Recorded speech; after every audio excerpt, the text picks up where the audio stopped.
Hello दोस्तों, welcome to the buzz the brave manga. आज हम ग्लोबल फ्रीज का नया चैप्टर कंटिन्यू कर रहे हैं जो मैंने आपके लिए इंग्लिश में रिवराइट किया है। पूरा विजुअल्स और एडिट्स मैंने खुद बनाया है ताकि एक्सपीरियंस स्मूथ रहे। ओरिजिनल मांगा को ऑफिशियल सोर्स से सपोर्ट जरूर करें। चलिए स्टार्ट करते हैं अध्याय आज का चैप्टर। 2464 सभी जातियों का पुनरुत्थान। 1 अटलांटिक महासागर की गहराई में अब इस जाति अंधकार से उठी। सबसे पहले एक भयानक भूकंप जैसी आवाज गूंजी। न बिजली की गड़गड़ाहट, न व्हेल का गीत, बल्कि विशाल प्राचीन समुद्री जीवों की उपस्थिति से उत्पन्न सागर की दहाड़।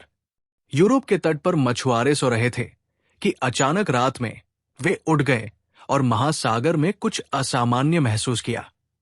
बिना हवा के भी बंदरगाह का पानी अपने आप लहराने लगा और डॉक के खंभे ऐसे कराह रहे थे जैसे किसी ने उन्हें मसल दिया हो। ध्वनि तरंगे समुद्र की सतह से नहीं आ रही थी, बल्कि ऐसा प्रतीत हो रहा था कि ये ऊपर की ओर गहरे खोखले सिलेंडर से लेयर दर लेयर धकेली जा रही है। फिर एक विशाल काली परछाई आई। गहरे समुद्र के ठंडे क्षेत्र में ऐसा लग रहा था मानो एक साथ हजारों फीकी नीली रोशनियां जल उठी हों। ये प्रकाश समूह अस्थिर थे, जैसे पानी के दबाव में जेली कांप रही हो। वे कुछ विशाल आकारों की सतहों से चिपके हुए थे, न मछली न व्हेल, बल्कि जैलनुमा जीवों का एक अर्ध संगठित समूह। सीमाएं धुंधली थी और भीतर की छोटी छोटी टहनियां लगातार इकट्ठा और बिखर रही थी, मानो अणुओं के बीच बुद्धि सौदे कर रही हो। बंदरगाह के बाहर व्यापारी जहाजों की नेविगेशन लाइट अचानक बंद हो गई और फिर उनके रूपों को किसी अजीब रहस्यमय प्रकाश ने भर दिया जो किसी सर्किट का हिस्सा नहीं था। पोत पर लोग मुंह खोलकर खड़े हुए, पर आवाज नहीं आई। जितनी दूरी तक आंख पहुंचती थी, पूरी समुद्री सतह उन अजीब पारदर्शी जैलनुमा जीवों से भरी थी, जिससे जहाज की चाल कठिन हो गई। उन्होंने देखा कि समुद्र की सतह जैसे पर्दे की तरह फट गई और एक विशाल जीव, पूरी तरह काला और चिकनी, बिना किसी पैटर्न की त्वचा वाला, उस दरार से उठा, न लंबवत बल्कि पूरी तरह पानी से बाहर धकेला गया। इसके आंखें नहीं थी, फिर भी ये लोगों को घूर रहा था। इसका मुंह नहीं था, फिर भी पास की सारी आवाजों को एक झटके में निगल रहा था। इसके बाद बंदरगाह पर ज्वार का स्तर रात भर ऊपर नीचे हुआ। मरे हुए मछली किनारे पर नहीं फंसी, बल्कि अदृश्य उल्टे बल से गहराई में खींच ली गई। कई छोटे नावें चिपचिपे पानी में खींची चली, जैसे धागे के अंत में कठपुतली हों। अब इस जाति भूमि पर नहीं उतरती, वे केवल रिजलाइन के साथ गश्त करती है। जैलनुमा संदेशवाहक भेजती है जो सोनार को छूते हैं, प्रोपेलर को सहलाते हैं और स्टील प्लेटों के नीचे छोटे जल अक्षर छोड़ते हैं। ऐसा प्रतीत होता है कि वे मानवों की छठी पीढ़ी को बता रही है। अब इस जाति आ चुकी है। कोलंबिया के डैल्सी क्षेत्र में परीक्षण स्थल की जमीन किसी तांबे के ढोल जैसी थी, जिसे नीचे से मुट्ठी से मारा गया हो। सबसे पहले हवा रुक गई, घास और पेड़ स्थिर हो गए, और फिर वीरान भूमि से हल्की धुंध उठी। धुंध में महीन पाउडर जैसी राख मिली, हल्की मीठी और गले में सूखी। धरती की सतह पर दरारें व्यापक नहीं थी, पर इतनी गहरी थी कि तल न दिखता था। दरार से एक छोटी धूसर हाथ बाहर निकली, उसकी नाखून धातु जैसे, धार की बजाय घिसे हुए। हाथ ने जमीन को पकड़ा और धीरे धीरे खींचा, पहली चेहरे को प्रकट किया। धूसर, महीन, मिट्टी के गुड़िया जैसी, या समय से कठोर हुई बच्चे की तरह। आंखें कांच के काले मोती जैसी काली। अगर आपने एलियन फिल्मों को देखा है तो शायद आप इन छोटे ग्रेस से परिचित होंगे। कुछ लोगों ने माना कि चूंकि कोलंबियाई पहले इन्हें पर्दे पर दिखाते थे, तो ये वास्तव में मौजूद हो सकते हैं। और अब ये छोटे ग्रेज वास्तव में प्रकट हुए। वे एलियन नहीं थे, बल्कि प्राचीन समय के मानव थे। इसके बाद दूसरा और तीसरा समान चेहरा प्रकट हुआ। डॉसी परीक्षण स्थल कोलंबिया के 2 निषिद्ध क्षेत्रों में से एक चौथी पीढ़ी की संरचनाओं का घर था। वे लंबे नहीं थे, उनके कंधे और पीठ अनुपात में थे। फिर भी उनकी त्वचा के नीचे कभी कभी आग और भाप निकलती थी, जैसे गियर्स आपस में जाम हो रहे हों। चलने पर उनके जूते की तली जमीन से नहीं रगड़ती, बल्कि अत्यंत महीन पैड सतह पर सहज रूप से ग्लाइड करने देते। वे धुंध से लोहे के डिब्बे, तांबे के कैबिनेट और चेन ट्रैक बाहर ले जाते। प्रत्येक डिब्बे और कैबिनेट पर बेतरतीब अंकित रीड कोड थे, जो डॉ वेस्ट स्तरीय किसी फैक्ट्री मेमोरी से पूरी तरह मेल खाते थे। उस रात दाओक्सी शहर के नीचे लोहे के शहरी हिस्सों से आवाजें उठीं। न तो ट्रेन, न कोई खनन मशीन, बल्कि एक लोहे की सोती हुई शहर अपनी अंगुलियां फैलाने लगी। रेत के समुद्र के नीचे पिरामिड हल्की गुनगुनाहट कर रहे थे, मानो कोई अपनी उंगली से ग्लास का किनारा घुमा रहा हो। एक पतली परत, जो रेत और जलवाष्प दोनों जैसी थी, स्मृति आंखों की सफेदी पर तैर रही थी। फिर उसके यौगिक आंख धीरे धीरे घूमे। पिरामिडों के सामने एक दरवाजा खोला गया, जो कई वर्षों से सील था। मानव सदृश जीव, जिनके सिर पर जाकल था और शरीर मानव का, उनमें से बाहर आए। इनके अलावा कुछ के सिर विशाल ईगल और सिंह जैसे थे। वे सुनहरी पीली युद्ध कवच पहने थे, धातु की प्लेटों में उत्कीर्ण, और उनके कमर से सर्पाकृति शस्त्र लटक रहे थे। उनकी जाति को यूलर कहा जाता है।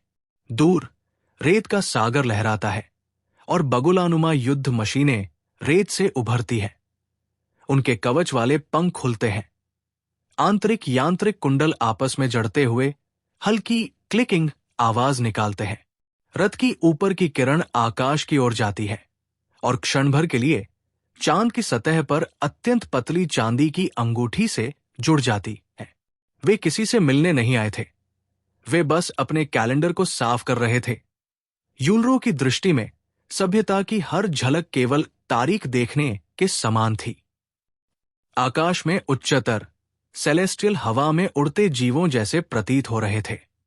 शहर के ऊपर स्ट्रैटोस्फीयर में विशाल पारदर्शी वहलनुमा छायाएं प्रकट हुई। उनके पीठ पर तनी हुई हवा की थैली और पेट से लंबे पतले पंख लटक रहे थे। वे वायु परतों की सीमा पर गिरते और लुढ़कते विशाल तरंगे पैदा करते, जिससे बादल की दीवारें पृष्ठों की तरह पलटती। कभी कभी छोटे पतंगनुमा छाते नीचे झपटते, जैसे किसी अंतर्निहित आकार की बिजली।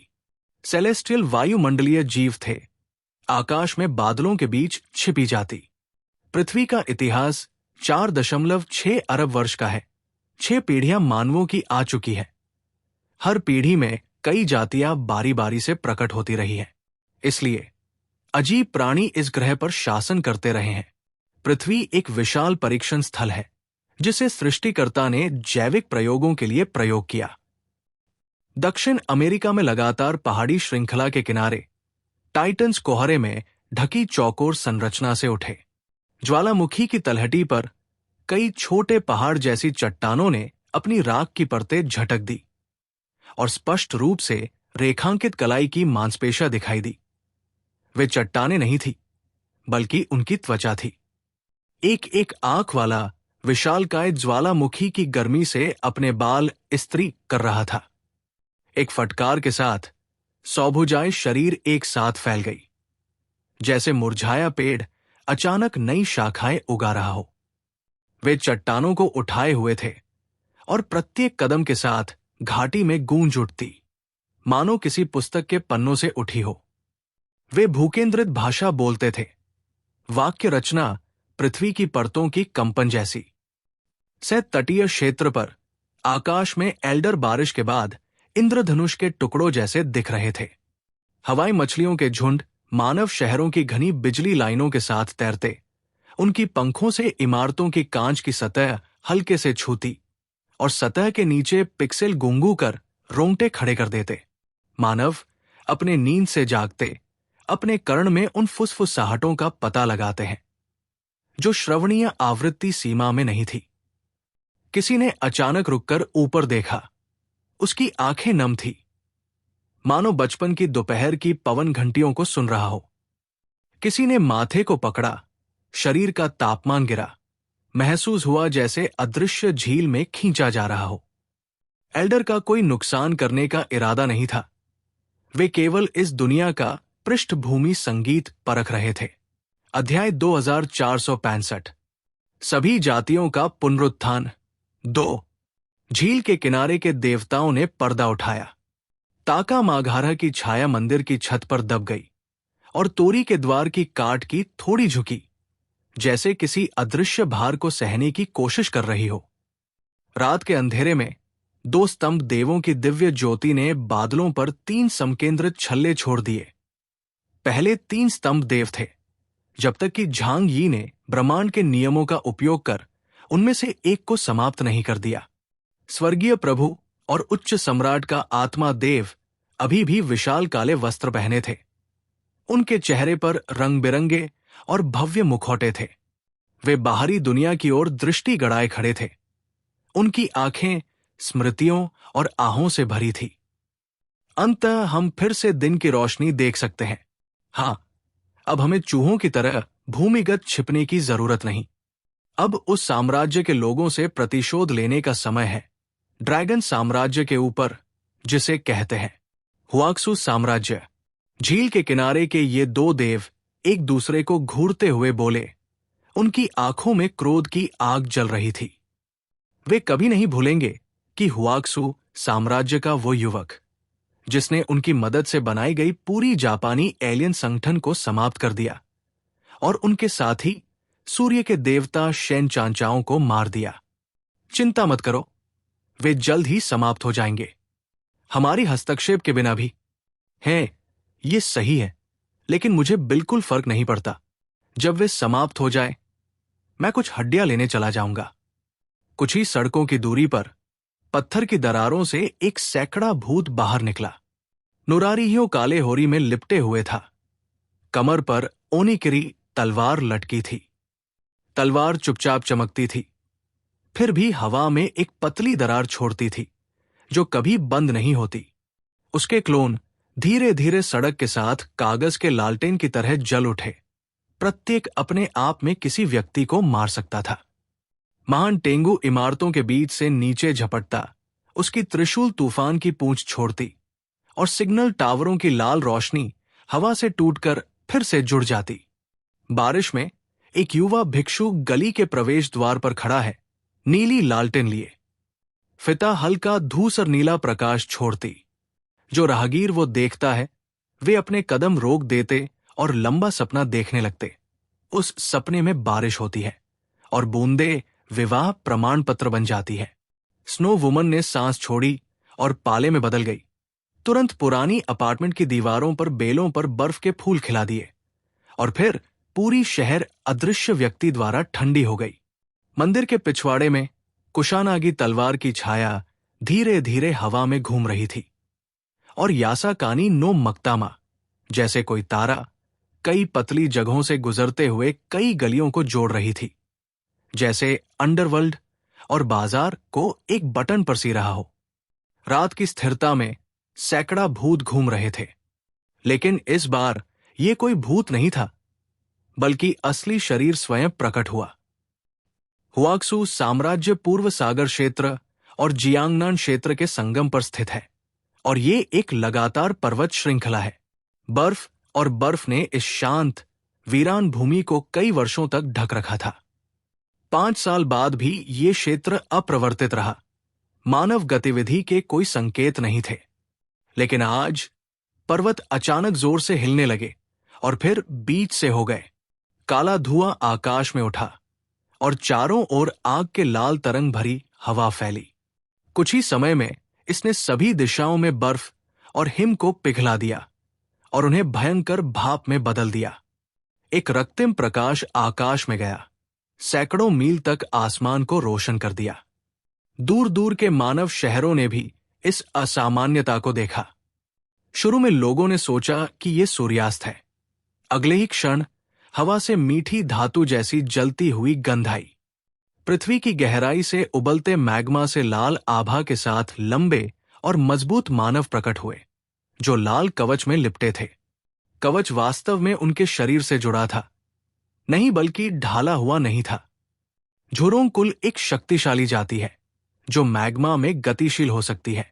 अगर झांग यी उनसे मिलता तो उसे निश्चित रूप से एक परिचित अनुभूति होती, क्योंकि मम्मोन द्वारा सील किए गए भूमि में उसने एक सुनहरे योद्धा से लड़ाई की थी जो इसी जाति से आया था।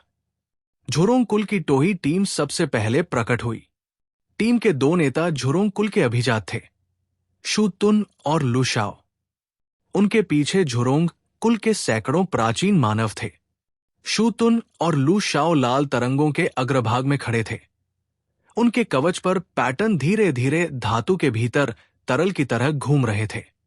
चारों ओर का वातावरण अशांत और हिंसक था।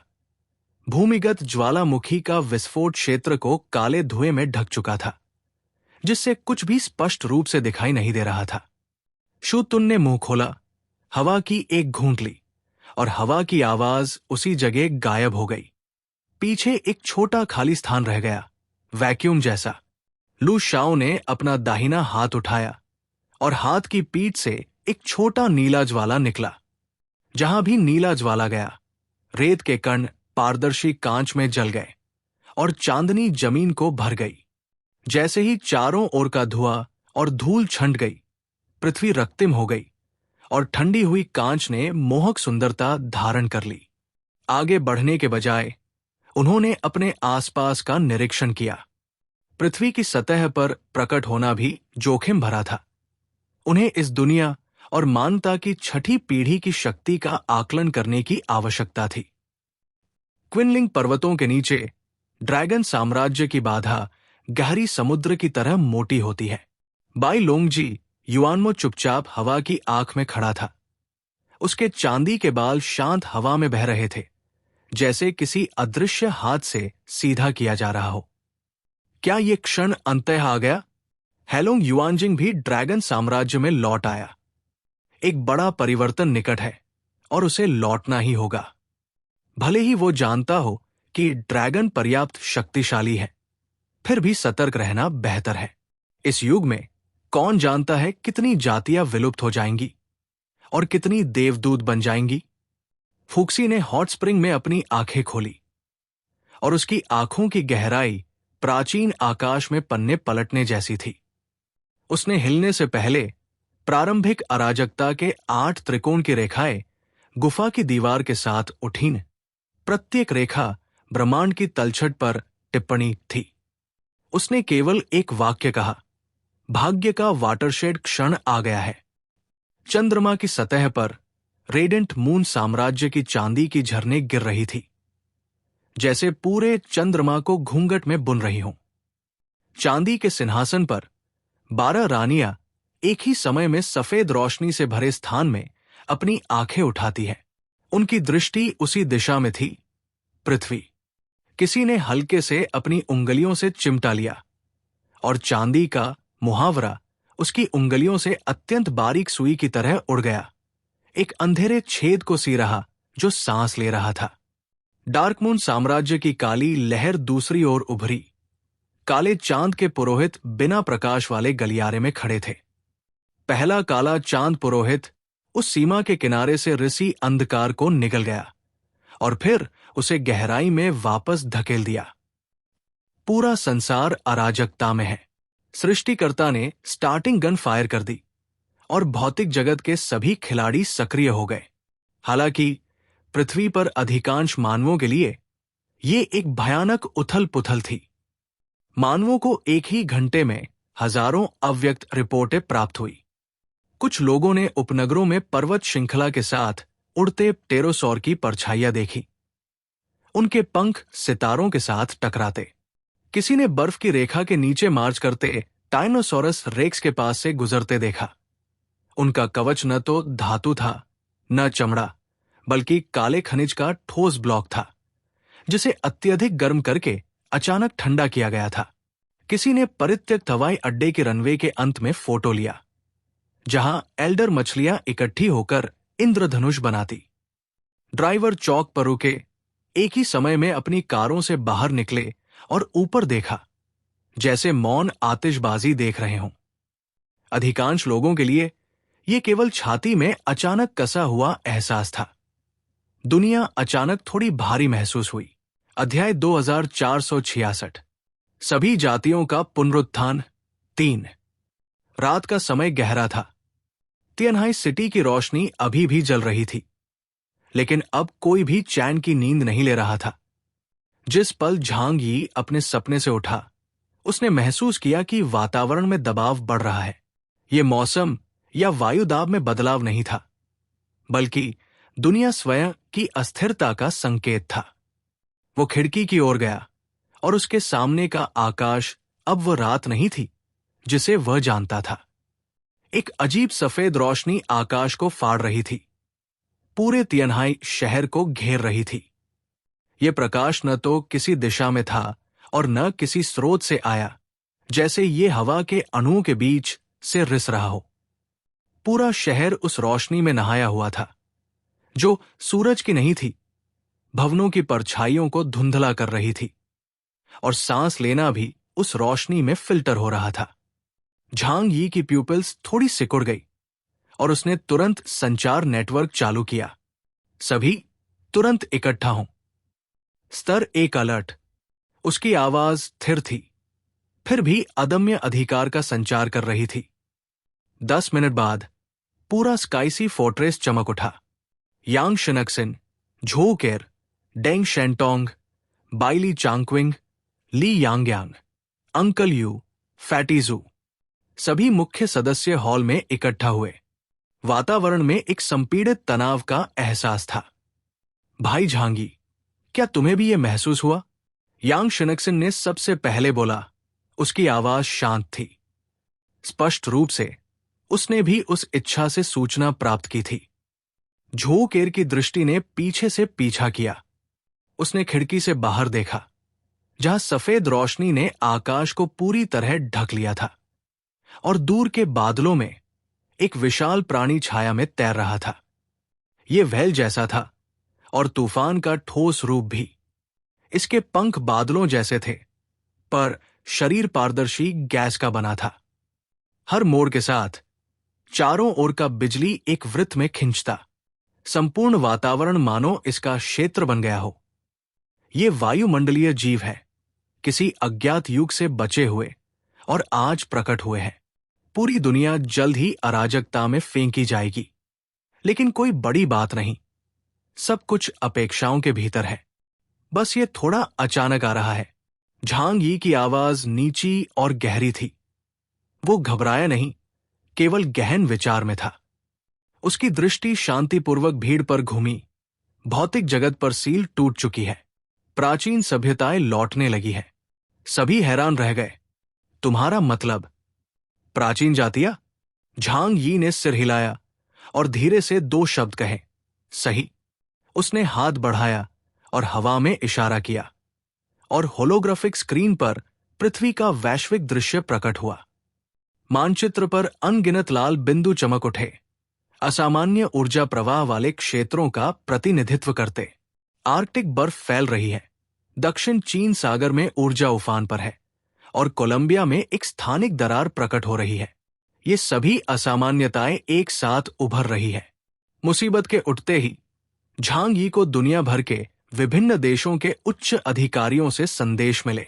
वे जाग चुके हैं। झांग यी का स्वर अत्यंत शांत था, फिर भी सभी की रीढ़ में ठंडक दौड़ गई। सृष्टिकर्ता द्वारा स्थापित 6 पीढ़ी का चक्र समाप्त हो गया है। 7वीं पीढ़ी का जन्म होने का मतलब है कि पुराना क्रम साफ होना चाहिए। साफ करना? झो केर ने भौहें चढ़ाई। तुम्हारा मतलब? सही। झांग यी ने खिड़की से उस विशाल गैसीय प्राणी की ओर देखा जो बादलों में मंडरा रहा था। वो क्लियर है। कमरा क्षण भर के लिए मौन में डूब गया। बाहर की रोशनी कांच से होकर सभी के चेहरों पर पड़ रही थी। भय, भ्रम और लड़ने की इच्छा की झलक। झांग यी ने जारी रखा, वे हमसे टकराएंगे। नफरत की वजह से नहीं, बल्कि नियमों के कारण। सृष्टिकर्ता को एक नया प्रयोगात्मक वातावरण चाहिए, और पुरानी सभ्यता को रास्ता देना होगा। उसने ठहराव लिया उसकी दृष्टि भीड़ पर घूमी, और हम 6 पीढ़ियां पुराने हैं। सभी के ऊपर सन्नाटा छा गया। हवा मानो जम गई। यांग शिनक्सिन हल्की मुस्कान के साथ झांग यी की ओर देखती है और पूछती है, तो अब हम क्या करें? प्रतिरोध? झांग यी ने निर्णायक रूप से उत्तर दिया, या समाप्त हो जाए। वो मुड़ा और उसकी आंखों में एक आरामदायक फिर भी अत्यंत दृढ़ प्रकाश जल उठा। हालांकि मेरे युग में झांग यी कोई भी मेरे आसपास के लोगों को नहीं छू सकता। उस समय उसकी आवाज तेज नहीं थी, लेकिन डर को दबाने के लिए पर्याप्त थी। वो इस दिन की तैयारी बहुत लंबे समय से कर रहा था। चाहे ये उनकी अपनी शक्ति हो, तियानहाई सिटी की समग्र शक्ति, तैयार बचाव मार्ग, वुलुआन साम्राज्य की गुफा या ड्रैगन कुल की मदद, उनके पास सब कुछ था। वो पूरी तरह तैयार था। अगला कदम बस देखने का था कि घटनाएं कैसे विकसित होती है। लड़ना है या भागना, तब तय करेंगे। वैसे भी उसे कुछ डरने की जरूरत नहीं थी। झांग यी ने आदेश जारी किया। पूरा तियानहाई शहर युद्ध मशीन की तरह काम करने लगा। अलार्म आसमान में गूंज उठा और एक विशाल सुरक्षा कवच शहर के ऊपर परत दर परत फैल गया। ऊर्जा कोर सक्रिय हुआ और भूमिगत रक्षा टावर एक एक करके उठे। स्तर 1 युद्ध तत्परता तुरंत लागू की जाए। कमांडर के रूप में यांग शिनक्सिन के आदेश पूरे किले में प्रसारित हुए। लू केरान उत्साहित था।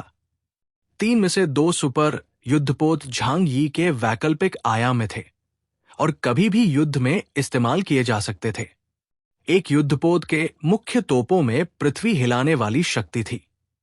सहार युद्ध के दौरान प्राप्त विशाल संसाधनों की वजह से उन्नत यांत्रिक सेना में 1 लाख की स्थायी सेना थी। पूरे तियानहाई शहर में इंसानों से ज्यादा यांत्रिक जीवन रूप मौजूद थे। एक बड़े युद्ध के समय वे अग्रभाग में होंगे। डेंग शेंटोंग की आवाज कम्स के माध्यम से आई।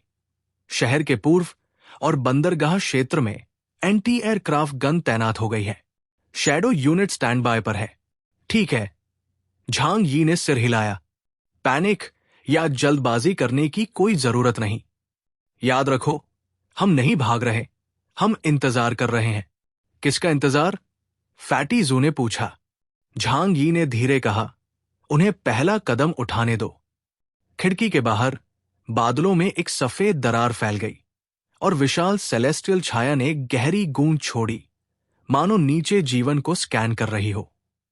पूरा वायुमंडल ऊर्जा की विशाल लहर से हिल गया, यहां तक कि किले के बाहर की हवा भी झुर्रियों जैसी कंपन करने लगी। ली यांग्यांग ने सहज रूप से रेलिंग पकड़ ली। ये हमें देख रहा है। झांग यी ने ऊपर देखा। उसकी आंखों में डर नहीं, बल्कि व्यंग्य का संकेत था। तो उन्हें देखने दो। हुआक्सू साम्राज्य के लोग अब वो कमजोर नहीं है जो 5 साल पहले सिर्फ घुटनों के बल रेंग सकते थे। रोशनी दिन ब दिन उज्जवल होती गई। उस अजीब रोशनी के पर्दे के नीचे शहर की लैंडस्केप परछाइयों से मुक्त हो गई।